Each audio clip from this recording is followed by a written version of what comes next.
Hey, 12th graders. So we are continuing with our 12.1 notes. So remember that last time in our 12.1 notes, we discussed about two different concepts. The idea of a limit. We learned about the different notation that goes around limits, approaching it from the left-hand side versus approaching it from the right-hand side. How do we look at a graph and determine where it's approaching? Sometimes it's pretty straightforward and you can see it, right? Like this is just if you plugged in 1, you got 2, and it just happened to work out nicely. Here, if you plugged in 3, you would have 0 in the denominator, so it wasn't quite as straightforward. So we had to look at the graph and see like what's happening from either side. We practiced that a little bit in class. And then we talked about, well, what is this thing called a tangent line? And a tangent line is a line that just barely kisses a curve. It only touches it at one spot. And so we talked about the idea of that and how it's a rate of change, a speed, right? How much are you moving over a certain amount of time, or how much are you increasing over a certain amount of time? This idea of velocity. So what we're going to do today is we're going to combine those two ideas into one. And this is really where we start to get into calculus concepts. But we're not going to give it any calculus names yet. So we're learning about something, but we're not going to give it a name yet. So just kind of bear with me. I would encourage you definitely need your calculator out. And I would encourage you to just kind of like see if you can soak up the concepts from today's class. Not maybe necessarily the processes. They're not going to be the processes that are important at the end of this unit. But I do want you to see what this idea is, how limits are important and tangent lines are important, and how they all kind of marry together. So I really want you to make sure that you're taking away the idea here and not necessarily the processes, because we're going to find out an easier way to do it, but it doesn't mean that what we're doing and what we're learning isn't valid. Because it's going to explain conceptually what's going on here, which if you're going to be given questions in the IB that you've never seen before, which you will, if you know how to do this conceptually, then the idea is that you should be able to answer any question, even if you haven't seen it before, because you understand the concept of what's happening here. Is it always true in that case? No, right? Like we definitely freeze up when we see things that we're not familiar with, but that's our goal. That's what we're working towards. Okay. Our first example is kind of like our last example that we worked with on our notes. So we're just kind of remembering what we talked about there. So it says, in a laboratory experiment, a group of biologists study a population of fruit flies over the period of 50 days.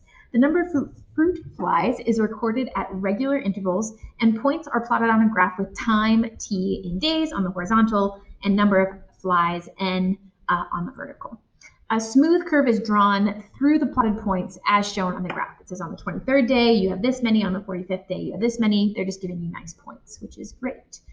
So remember, as with our last one where we talked about the speed of a child on a slide, right? We talked about like, hey, if it's really, really steep, that means that they're going really far over a short amount of time, which means they're going really fast, right? And then the less steep that it gets, they start to slow down because their ratio of distance compared to time is starting to get closer and closer together, or maybe even going past 1 and becoming a fraction. So keeping that in mind here, let's just start to analyze the idea of this curve. The curve starts off pretty flat, which means at the beginning, the rate of change, number of fruit flies per day that populate, starts off pretty slow. And then all of a sudden, these fruit fly populations, the rate that it's increased kind of like goes through the roof, right? It just goes really, really big.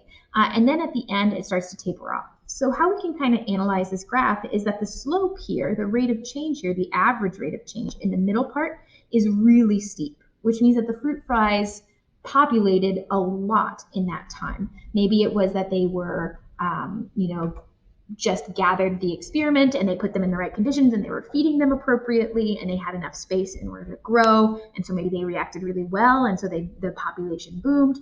And maybe it tapered off here because they had too many fruit flies, where they reached the limit of the fruit flies in the container, right? So there's only so many fruit flies that can survive in a container. And so maybe that's what happened, is that they like just reached the limit and they were like, we can't make any more because we're full. This probably looks really similar to what a lot of us have seen around COVID, right? If we were looking at graphs of rate of change, we were hoping to flatten the curve. And the idea is when we're flattening the curve is that your rate of change here, your tangent line to that curve, is really, really steep, and we're growing a lot in that time. And when we're talking about a disease, we don't want to grow the number of people who have that disease. We want to flatten the curve. In other words, get that growth rate down to zero. And so that's just kind of something to keep in mind when you're seeing a lot of these graphs, even though we're towards, knock on wood, the end of a lot of this, that we've seen this data a lot now, but just keep that in mind, that that's just kind of what this means. The steepness of it is about its rate of change. So all of that to keep in mind, we're going to compute the average rate of change. So the average rate of change is just your slope between 2 points, because it says the average rate of change between days 23 and 45. Well, really it's just saying, hey, if I connect those 2 points, what's the slope of that line? And since I have those 2 points, I don't really need to go in there and count. Also notice that the scales are different, so going in and counting will actually get you the wrong answer because you're going up by 50 and over by 5, not 1, 1. But we have those points, so we can just find our average rate of change by taking those 2 points. So the first point is 23, 150. The second point is 45, 340. So we're just going to do our change in our y over the change in our x. This is about as straightforward as it gets. We've been doing this for a while, so I think you guys can do this on your own. Give your answer to 3 significant figures. So subtracting these, 340 minus 150, 45 minus 23, we get about 8.64. So thinking about, remember all the way back when I was like, what does the slope mean in the context of the problem? We have to think about that now when we're talking about the slopes of these tangent lines or the average rate of change of these secant lines. If it's touching twice, it's a secant line. If it's only touching once, it's a tangent line. So the rate of change is the change in your y over the change in your x. So it's the change in flies over the change in time. And it's always over, this is like over 1. Right? So it's 8.64 flies per 1 day, or in other words, it's 8.64 flies per day. So the average rate of change between these 2 days, on average, they gained about 8.64, about 9 flies per day. Somewhere between 8 and 9, but closer to 9 flies per day new. Okay, so then it says to draw a tangent line to the graph at that point.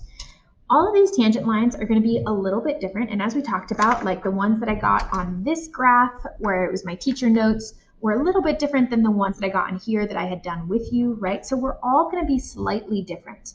And this one's a little bit strange, the 23, 150, because it's not like on the peak, right? So we talked about like, oh, it can only touch once.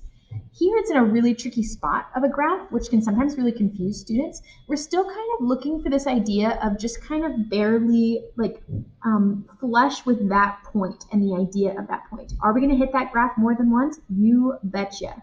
But we're trying to get that idea of a tangent line applied in this situation.